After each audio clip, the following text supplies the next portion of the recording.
तो आइए जानते हैं आज की कहानी क्या कहती है। कई सालों पहले नदी के किनारे एक दियस्थ नामक नगरी हुआ करती थी। उस नगरी में शासन करने वाले राजा बहुत ही मूर्ख थे। वहीं राजा का मंत्री बहुत चतुर था।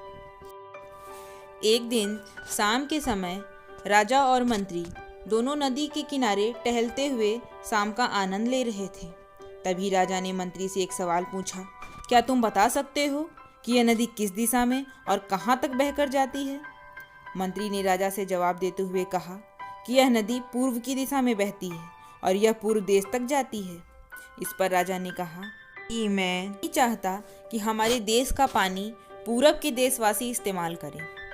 राजा ने मंत्री को नदी का पानी रोकने के लिए दीवार खड़ी करने का आदेश दिया। तभी मंत्री ने राजा से कहा कि ऐसा करने पर हमारा ही नुकसान होगा। राजा ने गुस्से में कहा कि पानी हमारा है और पूरब देश वाले मुफ्त में इसका इस्तेमाल कर रहे हैं और तुम बोल रहे हो कि हमारा नुकसान होगा।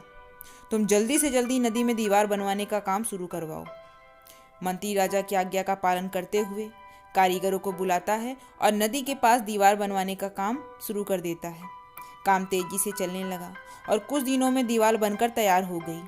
परंतु राजा की मूर्खता के कारण कुछ दिन बाद बारिश का मौसम दस्तक देता है तो नदी का पानी पूरे गांव में भरने लगता है और कुछ दिनों के बाद यही पानी लोगों के घरों में घुसना शुरू हो जाता है। इससे परेशान गांववासी मंत्री के पास आते हैं। मंत्री उन्हें आश्वासन देता है कि वह इस समस्या का हल जरूर ढूंढ निकालेंगे। लोगों को परेशानी में देखते हुए मंत्री एक योजना बनाता है। उन्होंने राजमहल में समय को बताने के लिए घंटा बजाने वाले शख्स को इसमें शामिल किया। वह समय के अनुसार घंटा बजाता था। मंत्री ने उससे कहा कि तुम प्रति घंटे के बजाय हर आधे घंटे में घंटा बजाना शुरू करो।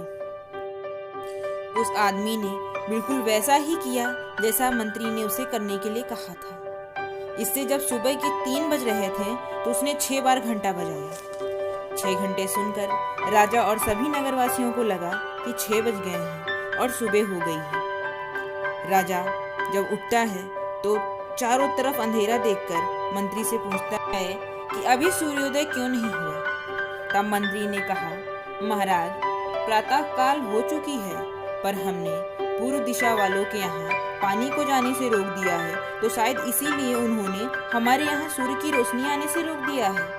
इसीलिए सूर्योदय तो हुआ है पर हमारे देश तक रोशनी नहीं पहुँची। ऐसा लगता है मानो हमारे देश में कभी सूरज की रोशनी नहीं पहुँचेगी। यह सुनकर राजा चिंता में पड़ जाता है और मंत्री से इसका उपाय पूछने लग जाता है। तो मंत्री उत्तर देता है कि यदि आप नदी का पानी छोड़ देते हैं तो हो सकता है कि वो सूरज की रोशनी भी छोड़ दें। इससे राज्य में फिर से रोशनी आ जाएगी। राजा मंत्री को तुरंत नदी की दीवार तोड़वाने का आदेश देता है। कुछ ही घंटों में कारीगरों ने दीवार गिरा दी।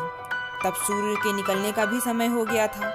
सूर्य उदय हो गया। सूर्य की लालिमा देख राजा बहुत खुश होता है और मंत्री को इनाम देने की घोषणा करता है। राजा मंत्री की तारीफ करते हुए कहा कि तुमने हमारे राज्य को अंधकार से बचाया है। इसके बाद मंत्री कहता है, यह तो राज्य के प्रति मेरा फर्ज था।